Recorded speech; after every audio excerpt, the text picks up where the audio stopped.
So welcome again to everyone joining. I see we have someone from Philly. Hi, Megan. And she's hoping to learn how to be more persuasive when presenting new ideas. Amazing. I'm going to give you some really good ideas on how to do that. Kelly says she wants to shorten the time to get projects or ideas through the pipeline with leaders and other partners. Amazing. You have come to the right place. So I'm Madeline. I am a communication coach, and my clients have called me a career therapist, a lifesaver, and a secret weapon. And before I started this business, I designed window displays and experiential marketing events and retail environments for companies like Coach, Armani Exchange, and Diesel. And what I learned from that experience was how to get a message across in seconds.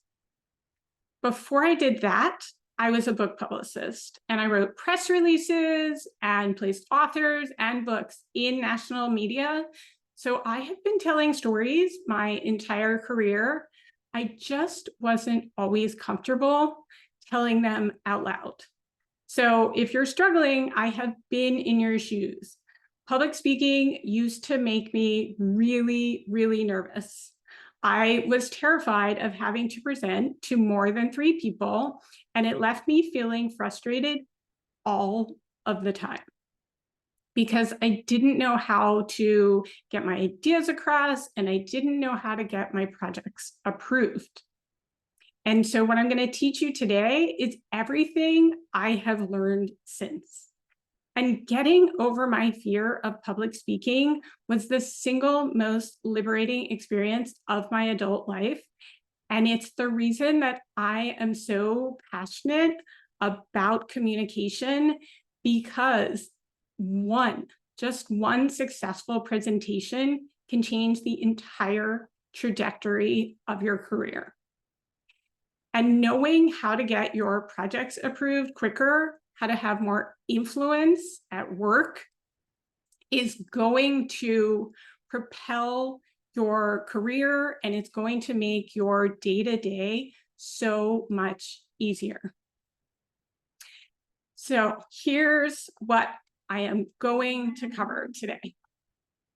I'm going to take you through 3 presentation mistakes that are getting in the way of approvals. I'm going to walk you through why these mistakes are causing bottlenecks. Then I'm going to share 3 things that you need to include in your presentations to get your senior leadership on board, and why these steps will lead to quicker approvals. And for those of you here who want to know more about how we can work together, I'm going to share that at the end, just before the Q&A. And before I jump into the teachings, I want to just tell you a quick story. So when I was studying design at FIT, and I was in a display and exhibit design program, I remember presenting a concept to a professor in one of my classes, and he just tore it to shreds. Pretty much told me to throw everything out and start over. And I was completely crestfallen. But a week later, I came back and I presented it again with a new pitch. I didn't change the design. That was exactly the same. I just changed how I presented it. And this time I sold it, and he approved it as my project for that course. And so what I learned is how you present things matters. So who's ready to jump in? Give me a me in the chat, or a thumbs up. Fantastic.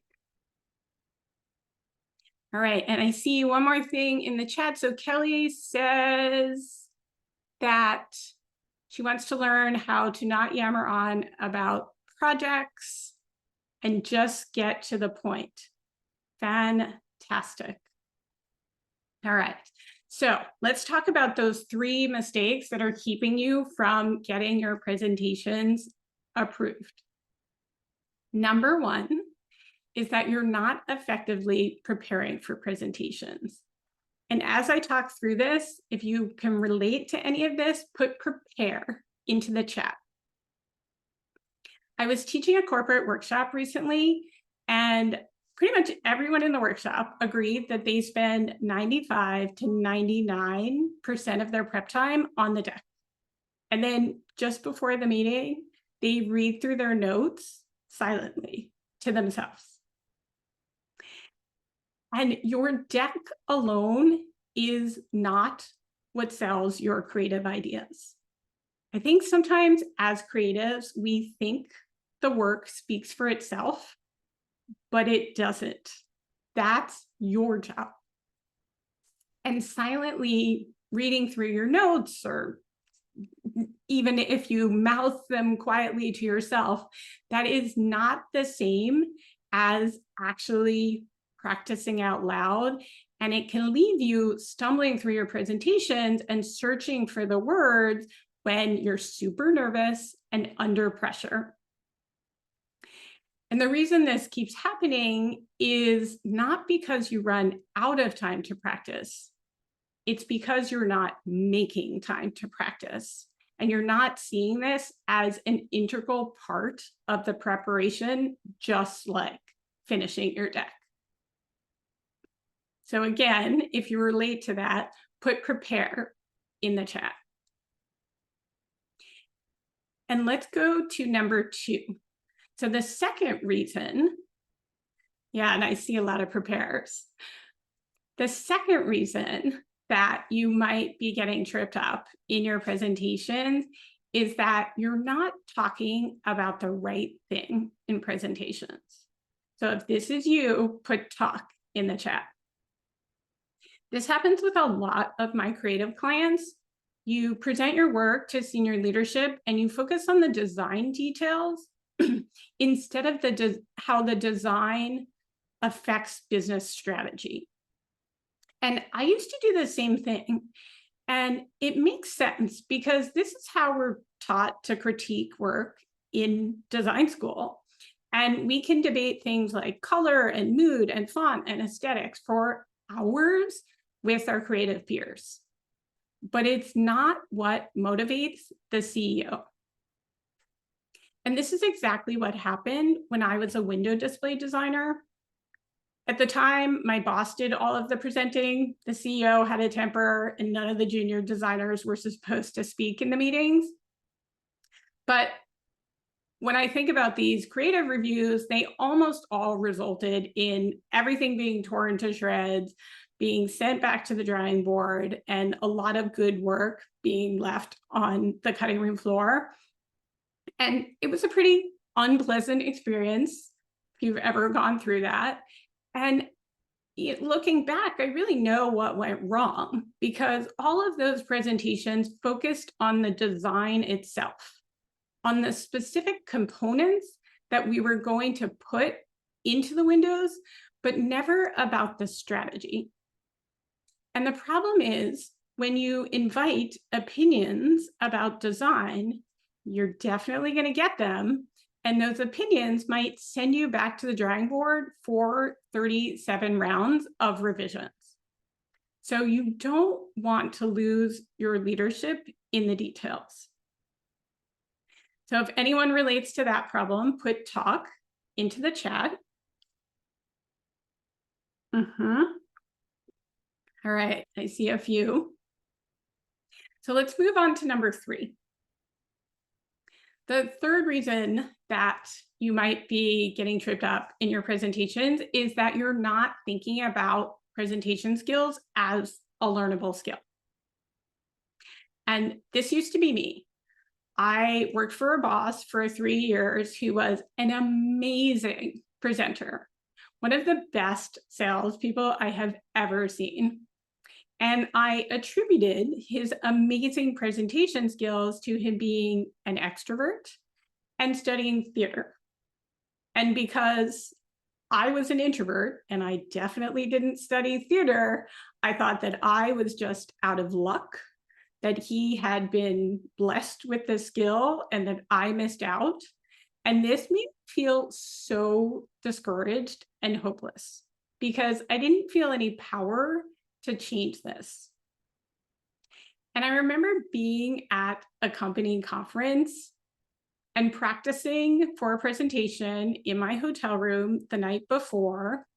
All my colleagues were out drinking, and I was in my hotel room practicing for this presentation because I was so nervous.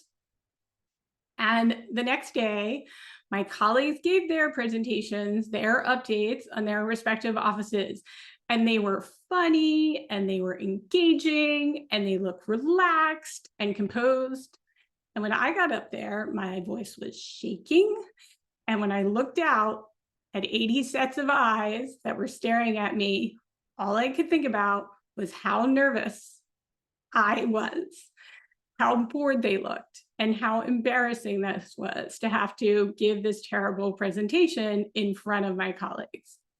And it really didn't matter how much I rehearsed the night before because my mind was just consumed with thoughts like, you're terrible at this, you're embarrassing yourself, they're judging you. And as long as this is the soundtrack playing in your head, it doesn't matter how much you practice because it's impossible to project confidence when that's what you're thinking about. So if that's you, put learn in the chat if you can relate to that experience, if you've ever had that kind of presentation where you're just a deer in the headlights and dreading every single moment of it. So now that you know why this is happening and you've identified what's coming up for you, we can talk about where you want to be and how to get there. So where you'd like to be is able to seamlessly present your ideas without feeling anxious, without rambling, and without freezing up when a manager or a senior leader asks you a question. And what this requires is 3 things. Number 1, realigning your practice time into 3 buckets. So this is something I teach all of my clients in the presentation protocol. And you want to spend your practice time on 3 things: message, mindset, and delivery. After you do that, you want to make sure that you are speaking to what matters to your CEO. And you need to believe that presentation skills are a learnable skill and put in the time to practice. So I think of presenting and public speaking like any other skill you've picked up, like baseball or knitting. It is something that gets easier through practice. So for today, we're going to hone in on this second part: how to tailor your presentations specifically for senior leaders and get them approved. So there are 3 things that you need to do to walk out of meetings with budgets and creative approved. This is part of the presentation protocol, and I am so excited to share it with you because it is going to make your job so much easier. It's going to make putting presentations together more straightforward and quicker, and really help you walk your leaders through the process of making decisions and signing off on your work. So here's what you need to do. Number 1, explain how you arrived at the strategy that you're recommending. And I'm going to share all 3 things, and then I'll go into them in a little more detail. Number 2, you need to explain why this strategy is going to solve a business problem that they have. And number 3 is you need to be prepared to answer their objections. So here's how you do this. In the first step, you're going to walk your audience or your senior leaders through your decision-making process that brought you to the design that you're recommending.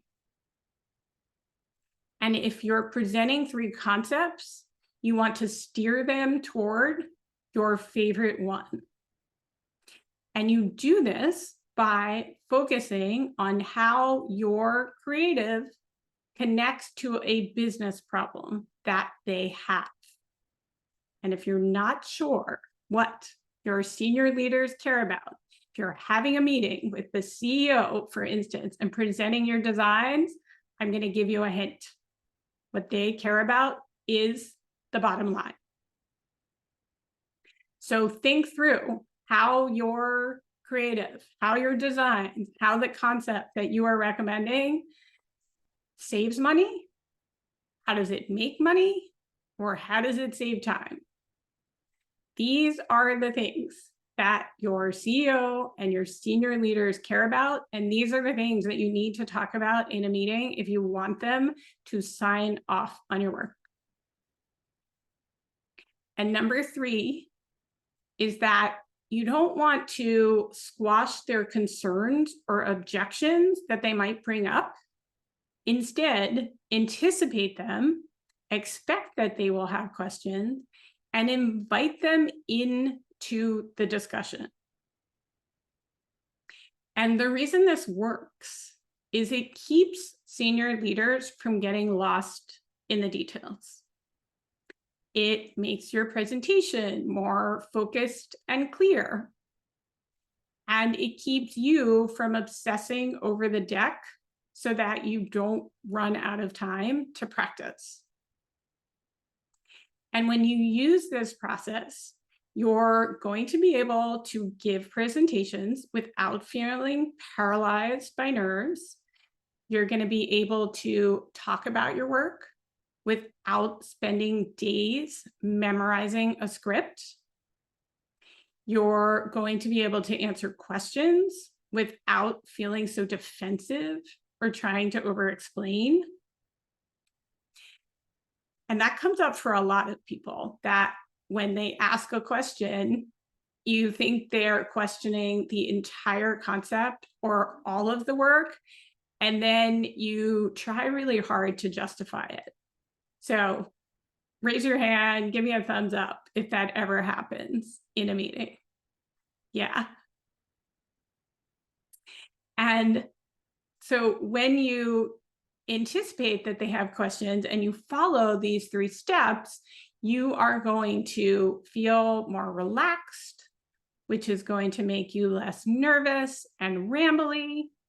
It's going to help you clearly articulate your thinking and your strategy. And so, again, while you might think you need to spend a lot of time perfecting the deck, that's not what actually sells your ideas. You don't need a perfect deck. What you need instead is clarity. You need a visual presentation and a verbal presentation that work together. And when you go through this process and find clarity, you're going to be able to tailor your message for your audience at hand. And you're going to know what to leave out so that you don't cloud that message and confuse them. And when you have this clarity, it exudes confidence. And that confidence allows you to advocate for your ideas, to advocate for resources, to advocate for budget. And that confidence in you creates certainty in your stakeholders. And it's like a cycle, right? The clarity exudes confidence, which creates certainty. And the certainty that your stakeholders feel then allows them to feel comfortable making decisions. And that's how you leave meetings with your budgets and your creative approved. So that's what I wanted to teach you today. And I am so excited for you to take what you learned and apply it to your next presentation. I also know that for many of you, you might want more hands-on help working through this process for your particular situation or for a particular presentation. And I know that many people have deep-seated fears around public speaking and presenting their work. And if that's something that you struggle with, I can help you in coaching. Developing a clear message and changing how you think about communication unlocks so much power and confidence in you. And if that's something that you want help with, I invite you to spend an hour with me and we'll talk through what's getting in the way of you confidently communicating your ideas at work. We're going to talk through all of the skills and the mindset that you need to overcome your challenges. We're going to map out your plan for the next 4 months, and you're going to leave that call, whether or not you decide to work together, feeling so relieved that there's a simple solution. So for anyone who wants to find out more about coaching, I'm going to put a link to book a call into the chat, and you will also get an email from me before this class is over that has that link. And I look forward to talking to you. And, I just want to share that the amazing thing about investing in communication skills is that you can never have too much. It's a skill that affects every area of life, not just your professional life, but also your personal life, how you communicate with family, how you communicate with people in your community, and how you communicate at work. And one of my clients came to me because she was pulling all-nighters before presentations and really struggling to get her point across in meetings. And she had lots of data to convey in those meetings. She was a supply chain manager. And she didn't know how to boil that data down and, into one digestible presentation that she could get through in an hour. And the result of that is she wasn't able to get through the entire agenda in the scheduled meetings and presentations. So she was super bogged down with follow-up meetings and loads of follow-up questions. And when she implemented the presentation protocol, she was able to create her presentation ahead of time without that cramming, without all of the anxiety. And so it stopped taking over her life. And she was able to get through meeting agendas in the entire time, in the allotted time. And she had much fewer questions about what she presented. And so they were able to cover everything in the meetings. And it really just skyrocketed her confidence and increased her influence at work. And she, just within a few months got a title promotion and a $12,000 raise. So for anyone who wants to take your communication skills to the next level, I encourage you to schedule a discovery call, and we'll spend an hour mapping out exactly what's holding you back in feeling confident communicating at work and how we can work through those fears so that you have all the skills that you need to confidently present your work, get your projects approved, and stand out as a leader. And there are so many things to be stressed out about right now in the larger world, and communication doesn't have to be one of them. So before I start taking your audience questions, I want to address a few of the reasons that this might sound like what you need, like the exact thing that would help you, but you're still afraid to book a call. So a lot of people come to me and they're worried that it might take years to fix everything that you want to change about your communication. And what I want to offer is that building your skills doesn't take a lot of time. It just takes practice and knowing how to spend your time. And when you have a protocol, it lays it all out for you. And people are amazed at what they accomplish in the 4 months that we work together one-on-one, when they suddenly have tools and templates to follow to create their presentations, and they know exactly how to practice. And then they have a process to garner all the learnings for the next time. And when we work together, I teach you how to do this all in just 10 to 20 minutes a day. Another thing that people are sometimes worried about or are hesitant to book a call is that they want help, but they don't think this is the right time. And it seems like it'll be easier to find the time for coaching when you have finished that big project or passed your licensing exam, or after your kids, finish whatever project they're working on, or after the vacation. And there's always going to be a reason to wait, but this problem is going to be waiting on the other side. And the third reason that people might be hesitant to book a call is that you don't trust yourself to get the result. And part of what you will learn through coaching is how to trust your own decisions and how to follow through.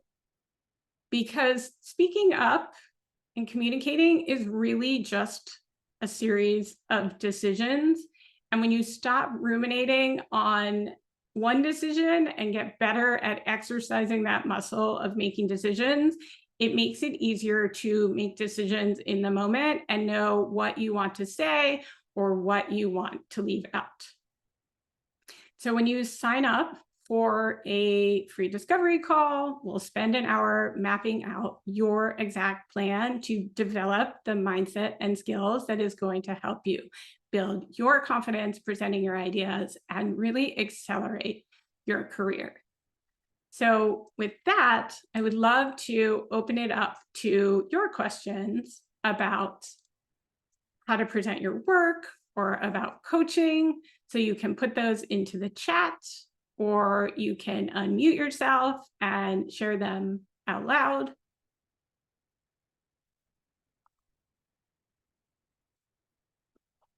I have a question. And my internet's unstable, so I'm sorry if it's choppy. Can you hear me okay? Yes. Okay. I think the bottom line is like something that I can relate to, or I understand that that's kind of what they're always interested in. But I think sometimes you're combating like that whole Venn diagram where it's like, I want it good, fast, and I want it cheap.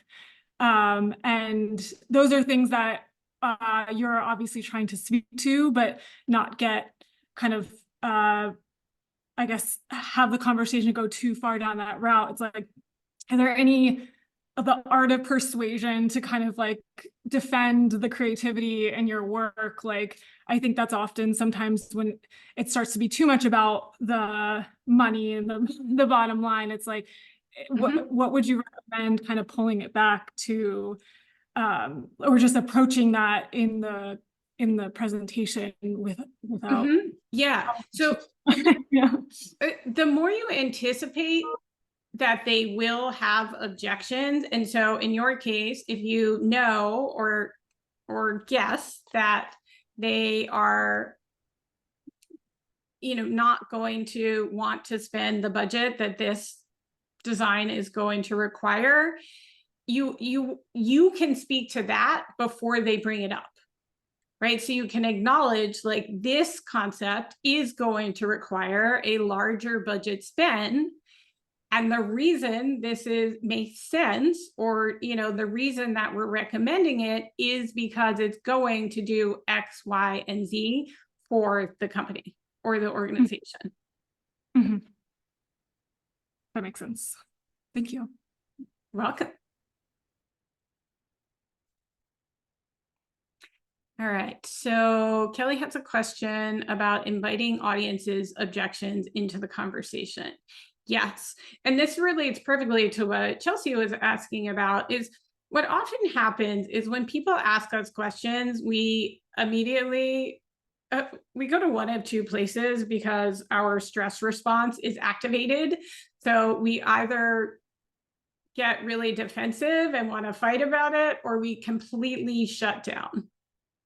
And neither of those helps us move the project forward. And so, what you want to be able to do in the moment is really just expect that question that people are going to have questions. And then it doesn't mean that they're questioning you, it doesn't mean that they're saying no. It means that they're bringing up things that together you can explore from a place of curiosity. And when you approach those questions from a place of curiosity, it's easier to calm the nerves, work through that primitive brain stress response, and answer it in a more logical fashion. And, instead of trying or thinking that you need to defend there, which puts you on opposing sides, if you can think about it more as a collaboration of, oh, this is something that we can figure out together. But you can only do that when you're like, oh, yes, that's a good point, as opposed to, no, like that's not going to be a problem with this. So let me know if that makes sense, Kelly. All right. So what other questions do you have about how to present your work? I have a clarifying question. Earlier you were mentioning, after you talked about the 3 most common mistakes, you went into, do 3 things. One of them was reallocating your practice time, and then that had 3 categories of message, mindset, and delivery. But I didn't catch the other 2. I think one of them was believe I can learn. Yep. Yeah. What was the third? Let's see. I need to look back at my notes. Yeah. So the 3 things are allotting your practice time into 3 buckets. So message, mindset, and delivery. And related to the message part, you need to make sure you're speaking to the things that matter to your audience. So specifically, like what when you're presenting to senior leaders, like talking to the things that are going to compel them to make a decision. And then the third thing was believing that this is a skill that you can learn, because so many people approach this with a fixed mindset, thinking that they aren't good at this and they're never going to be good at this. And the sooner you just throw out that idea and think about it like other skills that you have learned throughout your life, the easier it is to approach this as a student, to recognize that it is going to take some practice, and that you might be bad, but or rather not might, that you are going to be bad before you're good. And so you want to get through the reps that aren't going to be great, knowing that that is exactly what's going to get you to the place where you feel more confident and prepared. And knowing what to practice, like having a process around creating your presentations, knowing exactly how to practice for them, makes it so much easier and quicker. Well, Madeline, I'll just add, since I have worked with you as a coach, I really enjoyed that, and I learned a lot. But the practicing part, for me, it's paramount, because I will literally, like, my mouth will get, I don't know, numb is not the right word, but it'll become like all rubbery, and then I can't say words. I literally cannot articulate a word well. And then I'll trip over my own words. And then the tripping causes this. It's like this domino effect of one thing can like lead to all these other mistakes. Mm-hmm. And so the practicing part, it's not just practicing the script for me, but I was never into acting, but it was those things that people do before they go on stage, or they're like blah blah blah, and they say things. I don't know. Yeah. My friends that used to do drama told me what they did, and I feel kind of silly doing it, but it really helps. Those are great ways to practice. And I appreciate you sharing your experience, Leslie, because so many people have that same thing happen in meetings, that they just freeze up, their mind goes blank, like their mouth stops working with their brain. And then it becomes nearly impossible to get words out of your mouth in a logical fashion. And then it's the only thing you can focus on. And the more you focus on that thing, the more you spiral. Mhm. And the more awkward it is for Spiral. the other people in the meeting, and the more your presentation just goes completely downhill. And that same thing happens when questions throw you off, or when someone asks you a question and you think, oh, they hate it, I'm finished, this is never going to get approved, as opposed to just allowing the uncomfortable feelings to come up and be like, oh, questions are part of it. This is normal. Like, I expect questions. I plan for this. Or nerves are normal. I expect them to come up when I'm giving presentations. I plan for this.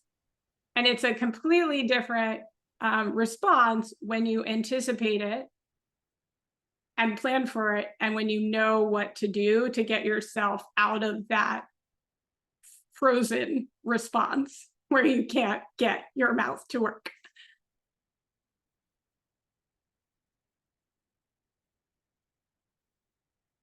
All right, so I see another question in the chat. When I start to practice, I find I even trip over the first slide of my own name and job title. But after saying it out loud a few times, I get better with my own name. I've had it for 57 years. Thank you for sharing that, Kelly.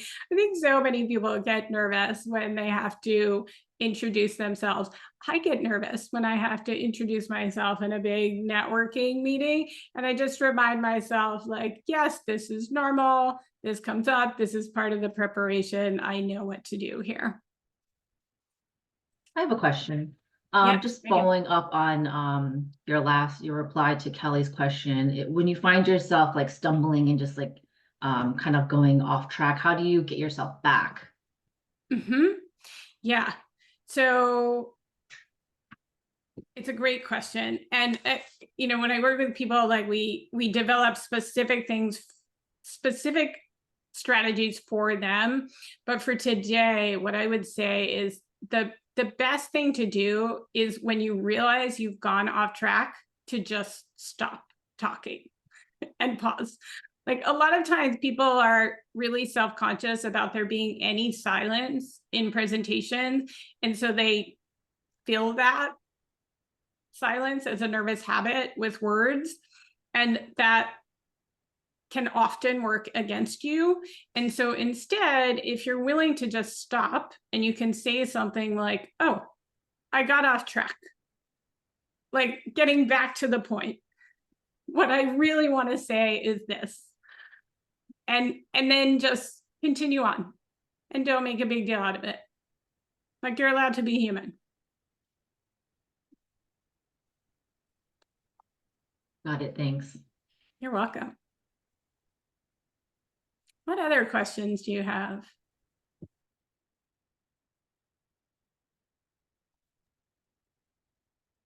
Mary, I can't tell if you're raising your hand. Oh, I wasn't really, but I will. I do have a question. So I was just wondering if you could talk a little bit more about, it was your first point about explaining the decision-making process. So I have a couple trend presentations coming up that I have to give, but it's more like am giving trend as not from a specific point of view, if that makes sense. It's more just like, here is the information. So I guess my question is, should one always be trying to persuade, or is it just, like I want to come across as knowledgeable and conveying the information, but I'm not necessarily trying to sway my business leaders in one direction or another. I'm more trying to gather their information. Does that make sense? I think so. Yeah. And what I would say for everyone, and I have a resource on my website for this. So for anyone who's not already on my list or have this resource, like definitely sign up and get my 5-minute planning guide for presentations, because it's going to walk you through a 4-step process to answer these kind of questions. And for you, Mary, what I would encourage you to do before this meeting and to use that resource for is, what is the purpose of the meeting? And whatever that purpose is for everyone, like be sure you tell your leaders the purpose of the meeting at the beginning. Because what happens when you go into a meeting and you don't tell them the point of the meeting, that's when you can walk away with 17 rounds of revisions, because you didn't tell them that the whole purpose of the meeting was for them to pick one of the 3 concepts that you are presenting, for instance. And so if you are doing a design review, you want to say, today I'm going to walk you through 3 concepts, and the purpose of our meeting is that by the end, we walk away with one clear direction. And that's just going to make the whole meeting like more focused and keep everyone moving in the same direction of what's their role in this conversation. What are you supposed to do, as opposed to leaving it really open-ended. So even though, it sounds like this is a little bit different, and they don't necessarily pick, you still want to make it really clear to them why having this meeting and listening to your trend presentation is a good use of their time, and what they're supposed to do at the end. Okay. Yeah, that helps. Thank you. One other thing, and Madeline and I have worked together before, which was amazing. And I reminded when you told me one time just about if it's an online type meeting to before you start the presentation, and both of these will happen to probably be online. And that was something that really resonated with me, just about before you turn on the camera and people get distracted by looking at faces and whatnot, to really also just state what the purpose is. Yes. Yeah. It's so helpful. And I can't tell you like how many people miss this step. And it's why you can walk away from meetings just with more meetings instead of the decisions that you were hoping for. So thanks for sharing that, Mary. Okay, so who has other questions about how to present their work or about coaching? So fun to have clients here. Kelly, Leslie, did you have a question? Yeah. The portion about when you invited you've invited objections, you've anticipated them, you've even maybe prepared some slides at the end that you didn't have, show as part of your presentation because you thought they might ask these things, and they're in your back pocket. Here's where sometimes I get tripped up. Yeah. They ask something that is so out of left field, I did not anticipate it. And so in that moment, I'm sort of searching for how to comprehend the question and then respond. And so, what if I don't know? What if and so yes, you can be curious and you can ask them questions, and you can get in that space where you're kind of like reframing their question, make sure I understand their question. But I think where I get tripped up is that psychological feeling of I don't know. And what do I do when I don't know and I'm nervous about not knowing something when I'm presenting things to senior leadership. I start to question, did I do my research correctly? Did I, you know, it's that moment of panic of really just having no clue. Yeah, and that's why mindset is such a big part of the work that I do with all of my clients, because of this, right? The thoughts that come up for you, the response that is activated in your body when someone asks you a question that you didn't feel prepared for. And so when I work with people, we do two things for this particular type of situation. Is one, like, I have a process where we prepare for questions so that you are less likely to be caught off guard and have that deer in the headlights moment. But the second thing is really going back to the mindset around, like, being confident enough in your overall knowledge and value that you bring to your job, to the company, to the organization, that it's okay if you don't know the answer to everything in the moment, and not having you spiral into questioning everything about yourself and your expertise because you can't come up with an answer, like, on the spot in that moment. So that's what I would really lean into, is going back to the mindset piece. And that's not what I focused on here in this class, because I really wanted to help you think through, like, what to say in presentations and how to design them in a way that's going to set you up for success. But it is a big part of the work I do with people.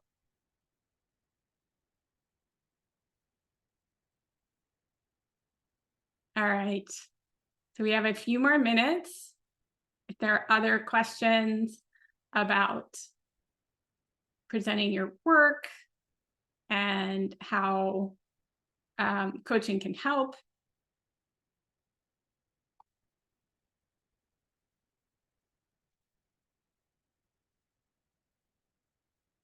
I'm going to put a link in the chat again for anyone who wants to talk to me one-on-one about how we can work together and develop this mindset that I was just talking about, as well as the skill set that's going to allow you to walk into meetings feeling really prepared, but also relaxed enough to play in the moment. And by that, I mean being able to not freeze up when someone asks you a question or the whole presentation plan doesn't go quite like you were hoping.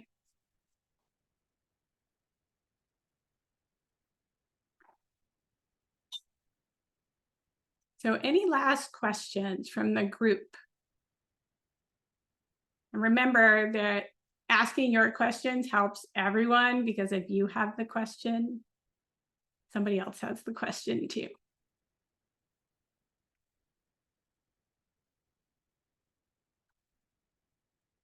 Okay, well, if there are no further questions right now, I'm going to, I'd like to wrap up by having everyone share one thing that they're taking away from this class. So you can put it into the chat, or you can unmute yourself if you'd like to share it out loud. But it helps you solidify your learnings from today and to be able to take it into your next presentation.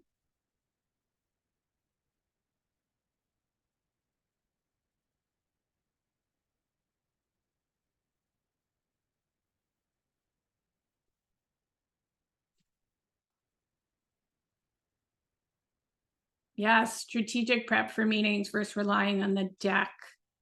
It's going to make such a difference, Chelsea. All right. The cycle of clarity leading to confidence, leading to certainty, leading back to more clarity.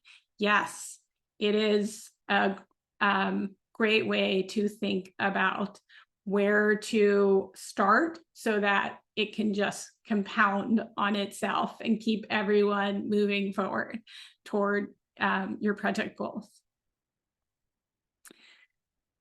Mary says being reminded of going back to, or giving a strategy that goes back to the business. Yes. And focusing on business goals as a creative is something that is going to make you stand out as a leader. It's going to make people in power see you as a strategic thought partner for them. And that's going to make it easier to have them support your creative decisions. All right, so Kelly says better understanding and appreciation of preparing and responding to questions. Fantastic. It's such a useful skill in so many situations.